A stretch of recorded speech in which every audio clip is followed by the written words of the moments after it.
Welcome to Impact News. So why can't Black people, African Americans in particular, why can't we build wealth? What are we, stupid? It's because of systemic racism. And of course, we all know that, except the people who are out there running around pretending like it doesn't happen while they're on the job, preventing you from getting promoted or from getting hired. We know who they are because we encounter them in every walk of life. Well, you'll hear more about this story later in the broadcast, but get this. This is one reason why Black people can't build wealth. A 25-year-old Nevada Black man named Shane Lee Brown was wrongfully arrested, for the felony crimes of a 49-year-old white male. Now, you tell me how they could not tell that a black man wasn't a white man and no, it was not obvious.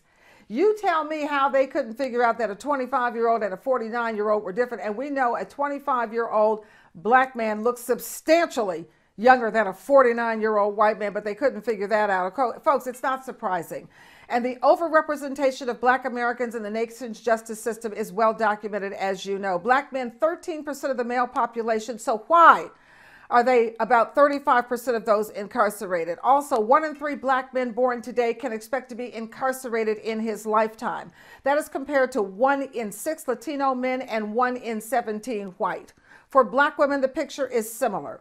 Black women make up about 13% of the female U.S. population, but 44%, folks, yes, 44% of incarcerated women are Black. Now, you know that don't make any sense, okay? We should tell you that 1 in 18 Black women born in 2001 is likely to be incarcerated sometime in her life. The number is 1 in 111 for whites and 1 in 45 for Latino women, okay? As for our 25-year-old wrongfully arrested Shane Lee Brown, now let's talk about him for a minute. That affected his family. He may have children. He has a mother, a father, siblings. Somebody had to come up with some money somewhere along the line for this wrongful arrest. Who knows what happened to his car, his driver's license, his job for the 6 days that he was in jail. That's why we're not building wealth, because America is doing everything it can to stop us. He is suing for $50,000. And I want to say this, think big, my man, because you have to sue for more than $25,000. If we don't break their pocket, they won't stop.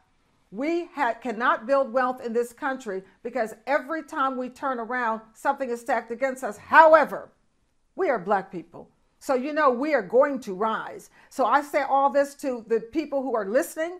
If you're thinking about buying a house, buy it.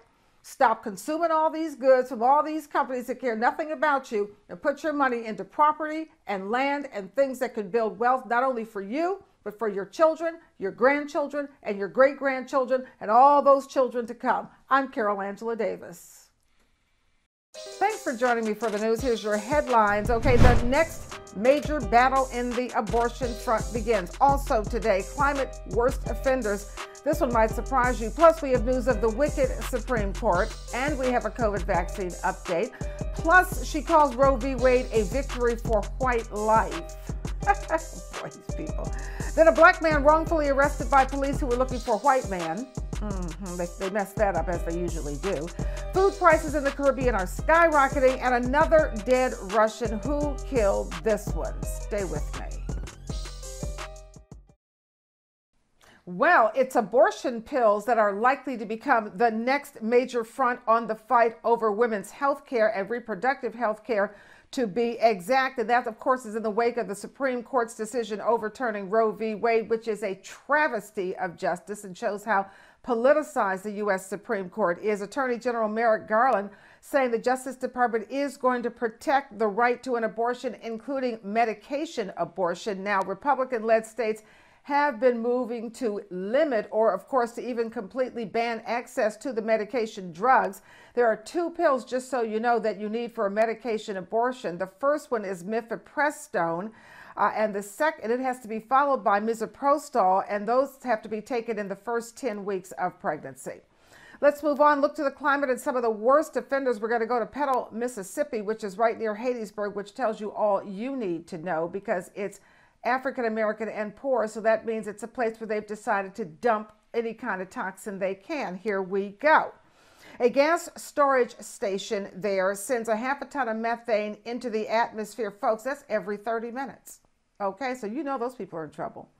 All right, the petrol plant emits the greenhouse gas equivalent of 87,000, oh yes, automobiles. Folks, that is more than any other gas storage facility in the United States is emitting. Methane is 81 times more potent when it comes to warming the climate than carbon dioxide over a 20-year period. Now, these kinds of storage emissions are serious climate problems, folks, because you should know that 25% of the total methane emissions from the natural gas are from the natural gas industry. So we have to really watch how we regulate the natural gas industry because they're doing so much damage to the climate. The petrol storage plant ranks 41st largest underground storage facility in the United States. Okay? That has to stop. Let's go to Joe Biden. It seems like he's finally understanding that Justice Clarence Thomas and the rest of those phonies, well, I should say phonies because, of course, they said they were one thing when they were being confirmed, and, of course, they're another. But Joe Biden is finally understanding that the Supreme Court has been captured by right-wing extremism. President Biden now singling out Justice Clarence Thomas for laying the groundwork to reconsider same-sex marriage and contraception. Oh, these people, they always vote against their own interests because they cannot think anything through. Biden also saying the Trump appointees are beholden to Trump and not the American people. Well, that's clear that they're not beholden to the American people. I mean, you couldn't make a decision that was more against the wishes of the American people. Right now, just 25% of Americans have any confidence at all in the Supreme Court. At the end of the day, we all know the conservative justices are now acting not only as judges, but as political activists. Something has to be done about the hijacked Supreme Court. It has to be done quickly. Looking at your COVID vaccines, Pfizer and BioNTech say their updated vaccines, quote, substantially higher immune response. That's what they offer, substantially higher immune response against Omicron. Now, both vaccines, when taken as a fourth booster shot, were found to significantly increase neutralization against Omicron. Got to get the booster, folks. Then can you believe that a Republican Rhode Island State Senate candidate had the gall to slap, yes, I said slap, to slap an African-American woman? Yes, yes, people, they are completely out of control. It happened at a protest regarding the Supreme Court overturning Roe v. Wade. The man is John Lugo. He's a police officer, so you know what he's done to the people he's been policing. He's a police officer who was off duty at the time. He slapped Jennifer Rourke. All right, and it happened at a rally in Providence, Rhode Island. The police department says it is criminally investigating the matter. The police officer is now on administrative leave with pay. You know, that's how they do them. Put them on leave, but give them that money, baby. All right, and told the local newspaper he's not going to deny that he slapped Rourke. As for Rourke, she says this is what it's like to campaign as an African-American woman, but I won't give up. Thank you. Okay. Lugo has suspended his run for office. Ding dong. Well, got him out. Oh, these people are terrible. Then Republican Congresswoman Mary Miller of Illinois, she called the Supreme Court's Roe v. Wade decision that overturned abortion, quote, a victory for white life, unquote. I mean, it is so absurd. Does she not get it? First of all, the white male is, this one we're seeing out here out front is so mean. All right, nobody wants them, okay, including white women. They don't want them. That's why they're after everybody else's males. But you can't blame them because the white men are just so nasty and mean.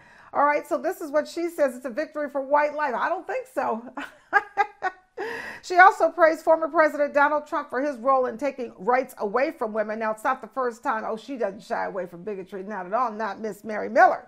Okay, just days after taking office in January 2021, she reportedly approvingly cited Adolf Hitler in a speech, all right, to a conservative women's group. So that's where her head is. So move to the side, okay?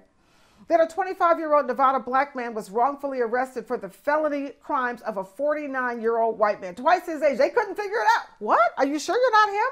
All right. That's because police, of course, failed to notice distinguishing factors such as age. We won't even talk about skin color. Let's just go with age. I mean, it is ridiculous, this laziness of these police officers. Now, the video footage apparently shows the young black man repeatedly informing police they had the wrong suspect before he was jailed for felony crimes that he did not commit. Let's be clear. As a result, Shane Lee Brown was behind bars for 6 days in 2 different jurisdictions, folks. That's right, all right?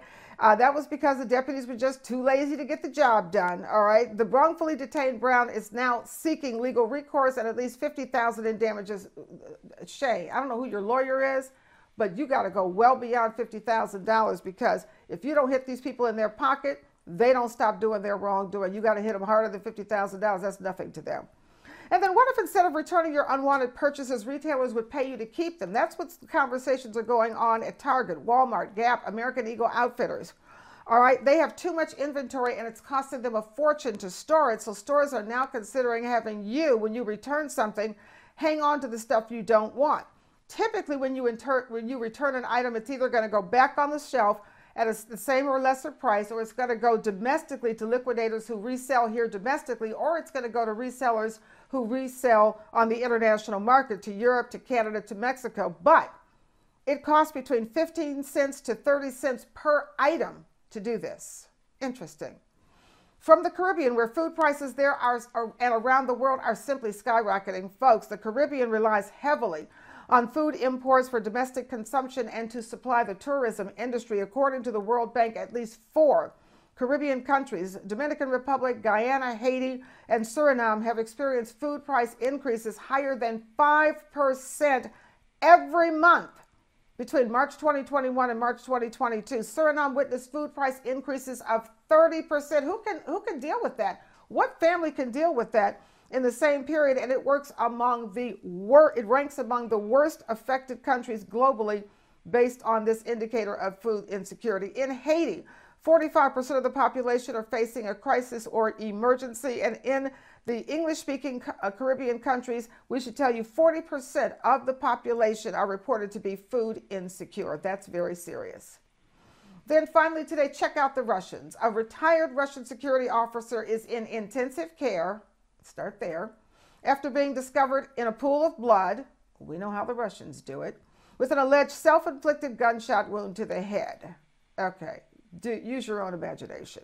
His name is Vadim Zimin, and he's not just any Russian, folks. He is the guy who used to carry President Vladimir Putin's briefcase. You know, the one with the nuclear codes in it? That's who this man is, okay? The briefcase allows Putin to transmit launch orders for a nuclear attack. Now, we should tell you that Zimin is not just he's also a retired colonel of the FSB.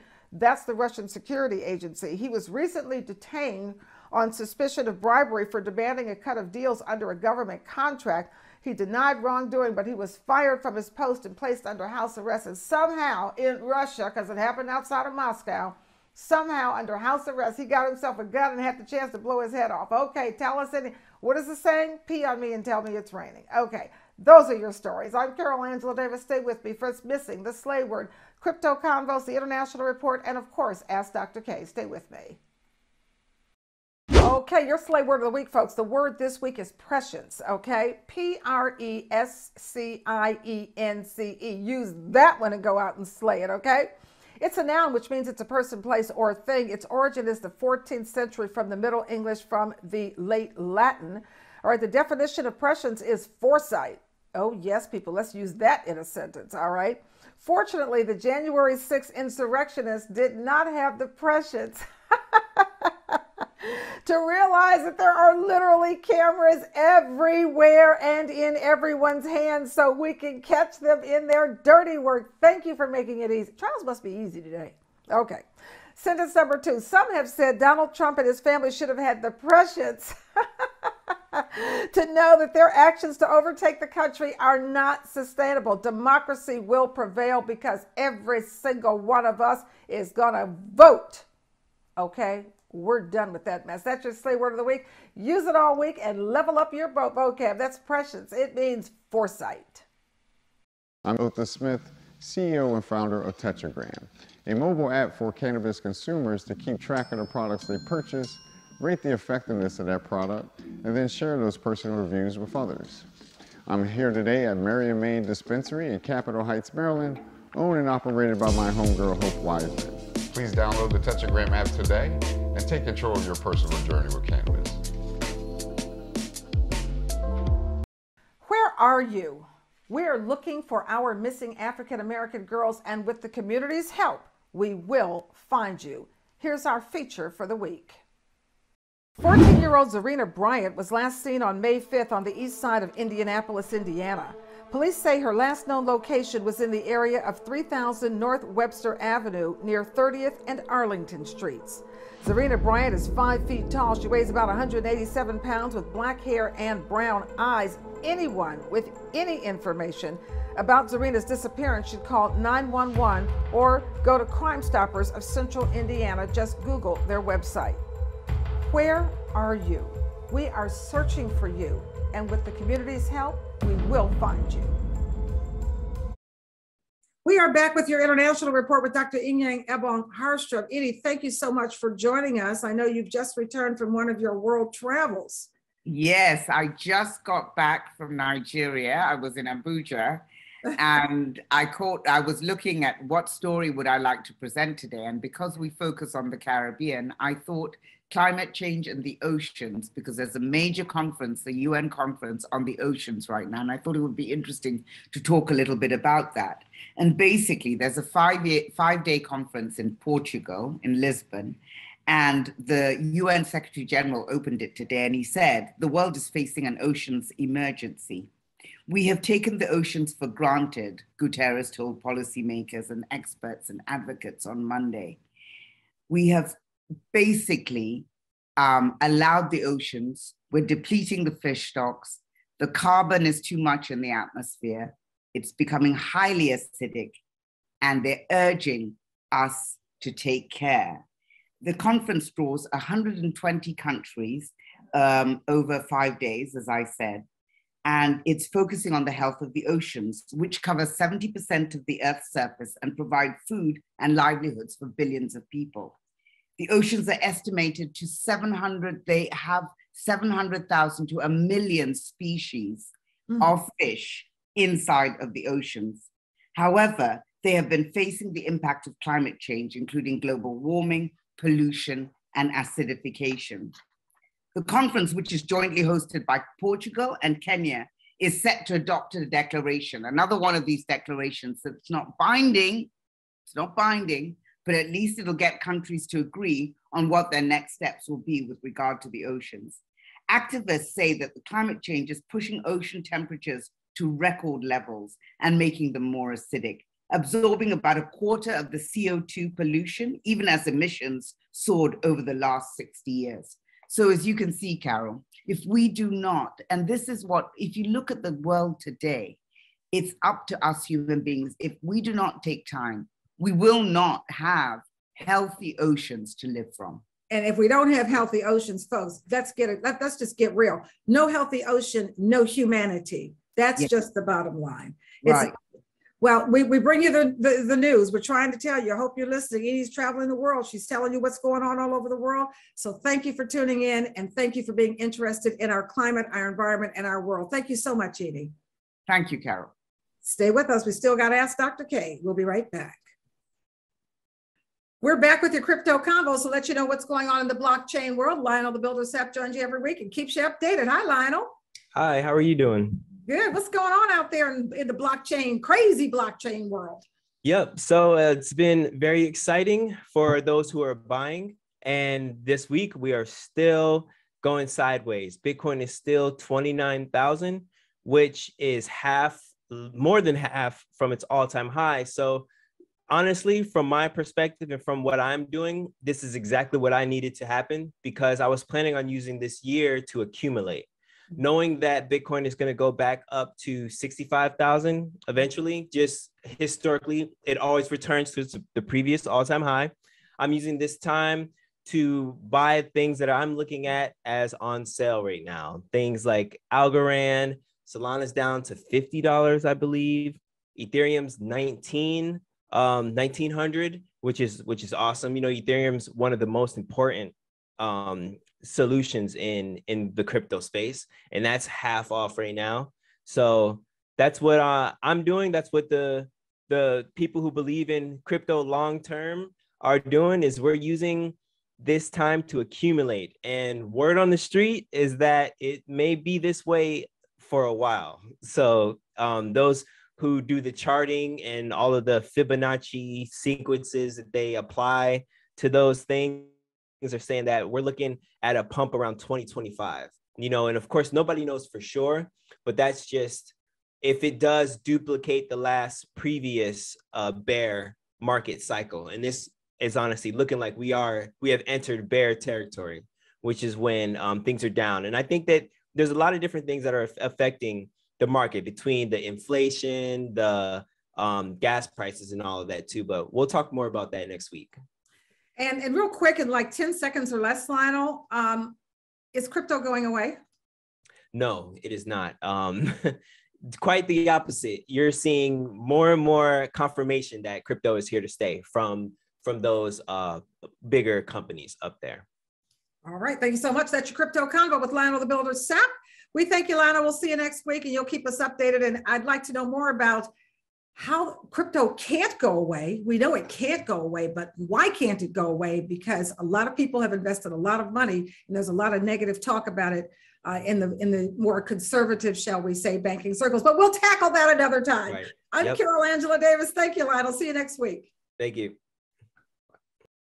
We are back closing out the show with you, as we always do, with Dr. K, talking about your health and well-being. Welcome, Dr. K. Thanks for having me. You know, Carol, I wanted to continue the discussion today on uterine cancer. It is a very important issue in women from the African diaspora. As I said last week, the incidence of uterine cancer is overtaking colon cancer and breast cancer, which are the #1 and #2 cancers in women of African descent. The death rate from uterine cancer is 3 times the control group. And the control group, of course, is Caucasian women. So let's go over the factors again that are leading to the risk factors for ovarian cancer. #1, the HER2 new receptor. We have this receptor in higher quantity, and we know that it makes us more susceptible to a much more vigorous type of breast cancer, but it also leads us to uterine cancer. But what we're really saying here is that we have a lot of a certain receptor. And when we combine this receptor with the Western lifestyle and diet, which is animal-based foods, less activity, less outdoors, we actually are susceptible to cancers. So we have to modify our diet as well as our lifestyle. Obesity associated with uterine cancer, diabetes, breast cancer in remission when you're taking tamoxifen, anything that increases estrogen in your body. Milk, it takes a lot of estrogen to make a cow produce milk. So when you drink milk, you're taking in a lot of estrogen. In addition to the estrogen from the milk, casein, a protein found in dairy that is associated with the reduction of cancer. So with this having been said, what can we do to lower our risk of uterine cancer? #1, people, get rid of anything that comes from an animal. We must adopt the whole food plant-based diet. And oftentimes the supermarkets in our area have packaged produce. And we're probably thinking, shouldn't we only eat produce that's fresh, etc.? No. Get your plant-based foods wherever you can. So the packages that are here, cans, plastic packages, go ahead.